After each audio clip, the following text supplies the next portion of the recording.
Преодолеть свыше 60 тысяч километров. Такая задача стоит у участников самого протяженного марафона «Эстафета Победы». Памятная акция приурочена к юбилею Великой Победы. Под аккомпанемент оркестра эстафетная группа марширует по набережной у памятника неизвестного солдата. С утра здесь оживленно. Принять участие в важном общественном событии пришли десятки человек. Символ эстафеты – своеобразный кубок, макет пограничного столба с орденом Отечественной войны.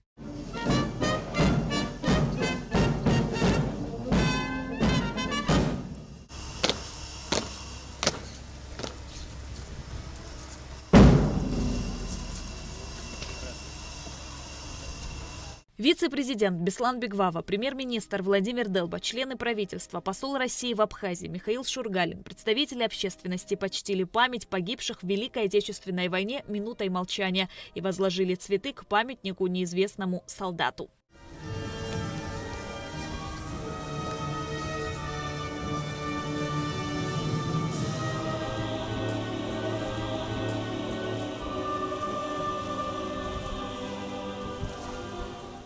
Эстафета Победы укрепляет единство и исторически сложившуюся дружбу между народами, сохраняет память о героизме стран против фашизма в годы Великой Отечественной войны. Памяти всех ветеранов Великой Отечественной войны, памяти тех, кто погиб на полях сражений, Советом командующих пограничных войск принято решение о проведении эстафеты, посвященной 80-летию победы советского народа в Великой Отечественной войне. Эстафета Победы помогает нам еще раз вспомнить о героическом прошлом наших старших поколений, дать память и уважение всем участникам Великой Отечественной войны, офицерам и солдатам Красной Армии, советскому народу, который добыл эту победу.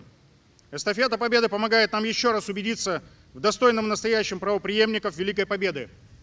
Сегодня наши военнослужащие вместе охраняют государственную границу, а также защищают наши будущие поколения от нацистской нечисти в условиях проводимой специальной военной операции. И в этой нелегкой схватке мы видим немало примеров мужества и героизма наших бойцов. Нет сомнений, что граждане Российской Федерации и Республики Абхазия сохранят историческую память о Великой Отечественной войне.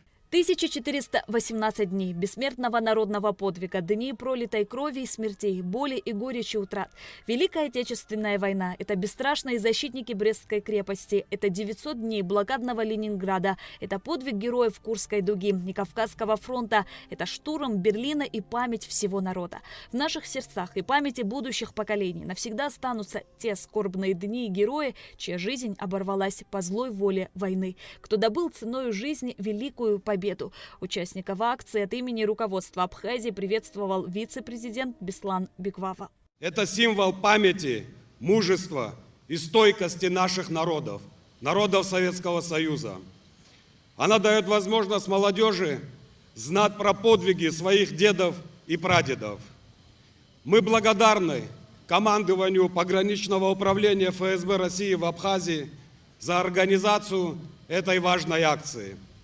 Спасибо всем тем, кто помнит подвиг наших воинов. Спасибо всем, кто принимает участие в сегодняшней акции. И вечная слава, и вечная память нашим героям. Эстафета Победы открывает цикл масштабных мероприятий, которые пройдут в Абхазии к 80-летию Победы. Республике эстафету передали 2 апреля. За 6 дней символ Победы пронесут по всем районам Абхазии. Хотел бы выразить признательность руководству Абхазии и лично президенту Абхазии Бадру Зурабовичу Гунба за то внимание, которое уделяется в Абхазии организации юбилейных торжеств. Отдельно хочу сердечно поблагодарить начальника пограничного управления ФСБ России в Абхазии генерала Щедрина, всех его коллег и членов семей за активный и самоотверженный вклад в празднование Дня Победы. Старт эстафеты состоялся 2 февраля по 2 маршрутам и взял свое начало из белорусского Бреста и города Мурманска. 1 марта стартовали еще 2 маршрута из Республики Крым и Новосибирской области. Завершится эстафета в День пограничника 28 мая в Москве. Международная военно-патриотическая акция «Эстафета Победы» является символом подвига всех нас, символом подвига пограничников. Она призвана сохранять связь поколений, напомнить о подвиге воинов-пограничников, которые в годы Великой Отечественной войны первыми встретили немецко-фашистских захватчиков. Стали героями Советского Союза более 200 пограничников. 60 тысяч пограничников погибли. А всего участвовало в годы Великой войны 113 тысяч пограничников. Свой вклад в победу вложили все народы Советского Союза. Активное участие принимал и народ Абхазии. В ряды советской армии было призвано более 55 тысяч с половиной человек. Из них пали смертью храбрых более 17 тысяч человек. 22 воина, которых взрастила и воспитала Абхазия, стали героями Советского Союза. 3 уроженцев Абхазии стали полными кавалерами орденов славы 3 степеней. Накануне войны сотни абхазов были офицерами, а в ходе войны стали ими. Абхазы принимали участие во всех стратегических фронтовых и армейских операциях. Героически сражались под Москвой при защите Ленинграда, Сталинграда, Одессы, Севастополя, Новороссийска и других городов.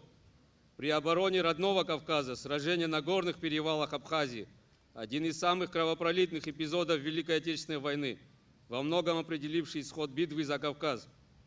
Абхазы принимали участие в освобождении стран Юго-Восточной и Центральной Европы и в разгроме врага в самой Германии. Мероприятие на этом не завершилось. Начался праздничный концерт, организованный Минкультом Абхазии, пограничным управлением ФСБ России в республике. Играл оркестр Минобороны. Артисты абхазской эстрады исполнили песни военных лет. Военные песни продолжают поддерживать историческую память и не дают забыть о великом подвиге советского народа. В землю нашу полегли когда-то, превратились в белых журавлей. Это святой праздник для нашей семьи. У меня очень много родных погибло. И вот здесь, в Абхазии, я нахожусь с мамой. Ей 85 лет. Ее эвакуировали из Ленинграда. Ей было 2 года. И послевоенные годы она хорошо помнит. Дедушка мой блокаду пробыл в Ленинграде. Конечно, это праздник со слезами на глазах. И мы с мамой уже не один раз прослезились. Очень трогательная была церемония возложения венков. Мы видели. Я смотрела, правда, у меня мурашки по коже, и слезы были. Очень нравится. Вообще нравится, понравилось мероприятие. То, что у вас здесь вот проводится. Мы поклонники Абхазии. Большой популярностью у жителей и гостей республики пользовалась полевая кухня. Это особый дух праздника. Здесь, на свежем воздухе, все желающие могли угоститься приготовленными по случаю блюдами. Сегодня замечательная перловая каша, полевая. Тогда же в наличии гречневая каша с той стороны. Прошу всех отведать, очень вкусная. Чем тебя угостили? Гречневой кашей и хлебом. Понравилась тебе гречневая каша? Да. Ты уже ее доел? Солдатская гречка и чай. Как тебе на вкус? Вкусно. Вдоль площади перед памятником неизвестному солдату прошла выставка, на которой экспонировались плакаты времен Великой Отечественной войны. Шазина Ханагу, Айнал Гвинджи, Абхазское телевидение.